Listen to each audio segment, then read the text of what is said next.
사회적 약자 무시, 젊은층 빈곤, 홈리스 역대 최소. 일본 뉴스.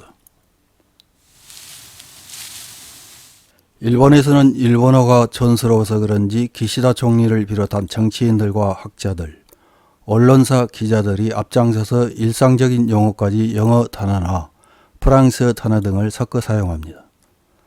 이에 따라 일본 국민들도 일상생활에서 자연스럽게 사용합니다. 실제 사례로 일본 국회에서 노숙자 문제를 다룰 때도 질문하는 국회의원이나 답변하는 기시다 수상도 노숙자나 야숙자, 노상생활자 등 다양한 일본어 단어가 있지만 무시하고 홈리스라는 표현을 사용합니다.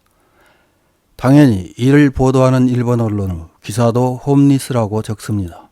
한편 일본 사회는 강자에 대해서 복종하고 약자에 대해서는 군림하려는 태도를 보입니다. 생활보호제도 이용자나 노숙자 등 사회적 약자를 대하는 태도도 마찬가지입니다.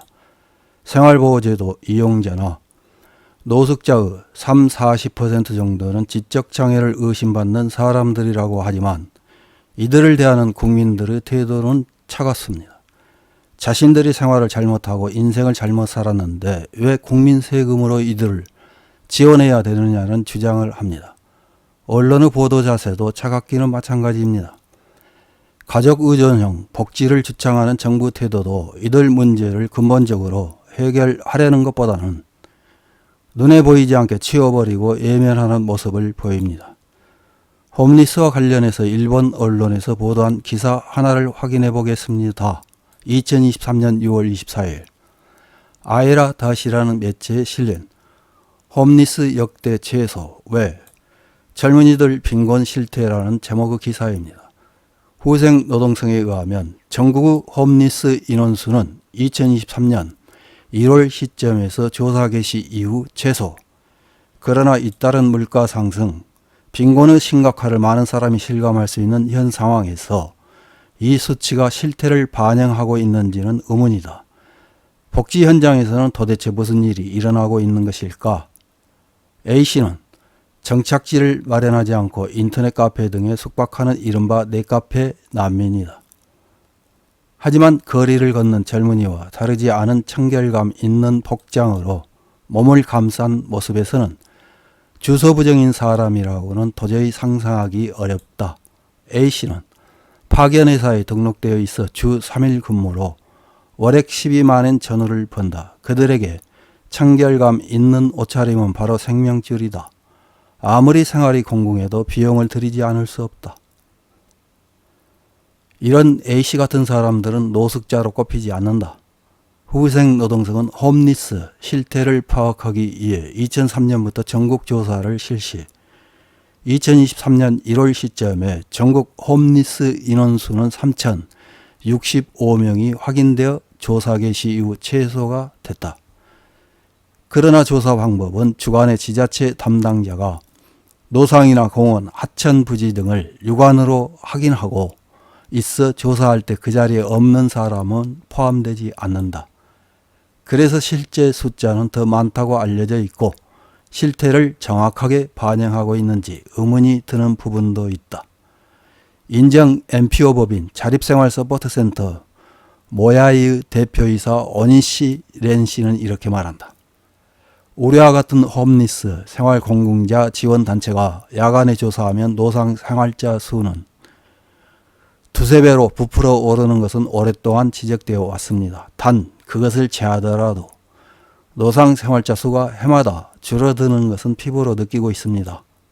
오니시 씨에 의하면 노상생활자 수가 감소한 하나의 요인은 지자체에 의한 대책의 성과다. 순회 상담이나 생활보호 제도 외에 민간단체의 활동 등 지원의 고리가 조금씩 넓어지고 있다고 생각된다. 다만 이것은 긍정적인 견해이며 한편으로 부정적인 견해도 있다. 단순히 공원이나 역, 하천 부지 등에서 잠잘 수 있는 장소가 격감하고 있다고도 말할 수 있습니다. 특히 도시지역에서는 야간에는 잠금장치를 하는 공원도 많고 또 활발하게 재개발이 이루어지고 있기 때문에 결과적으로 홈리스들이 그 자리에 있을 수 없게 되었다는 측면은 꽤 크겠지요. 또 하나는 젊은이를 중심으로 한 새로운 빈곤층의 확산이다. 도쿄도가 2018년에 발표한 앙케이트 조사에 의하면 주거부정으로 인터넷 카페나 친구집 등을 전전하는 사람은 하루 약 4,000명에 이를 것으로 보인다. 살 곳이나 일자리를 스스로 찾기 위해 노숙자 상태에서도 스마트폰의 소유는 불가결. 인터넷 카페 외에 SNS로 알게 된 사람의 집에 묵는 등 사태는 더욱 다양해지고 있다고 생각됩니다. 전형적인 노상생활자가 줄어드는 한편 젊은층 홈리스는 점점 과시화되기 어려워지고 있다고 생각된다. 몸가짐에 신경을 쓰는 젊은이는 한눈에 빈곤 상태에 있다고는 판별하기 어렵기 때문에 지원의 허들도 오르고 있다고 한다. 인터넷 카페의 숙박 시세는 1박 1,500에서 2,000엔, 한 달 머물 경우에는 약 6만엔이 드는 계산인데 그 돈이라면 싼 아파트를 찾을 수 없을 것 같다. 그러나 빈곤에 빠진 젊은이의 경우 보증금과 사례금을 낼 정도의 저축이 없거나 인간관계, 정신질환 등이 원인으로 일자리를 전전하고 있는 것으로 입주심사나 보증회사의 심사에 통과되지 않는 사람도 있다. 객관적으로 보면 생활이 파탄나거나 아니면 파탄나는 상황에서도 월 10만에서 15만엔 정도를 벌고 있고 본인이 스스로 노력하고 있다고 생각하고 있으면 좀처럼 상담에는 오지 않습니다. 라고 원희시 씨는 말한다. 목소리를 높이기 어렵게 하는 배경에는 젊은이 일할 수 있겠지, 왜 일하지 않느냐라는 사회적인 풍조도 있다. 이런 분단이 홈리스 상태인 사람을 잘 보이지 않게 하고 있다고 원희시 씨는 지적한다. 젊은이들이 홈리스 상태에 빠지는 배경에는 실업, 도산, 가혹한 가정환경, 질병 등 여러 가지 사정이 복잡하게 얽혀 있지만 실패가 용납되기 어려운 편협한 사회에서는 자기 책임이라고 생각하기 쉽습니다. 그러나 실패는 누구나 하는 것이며 자조 노력에는 한계가 있습니다.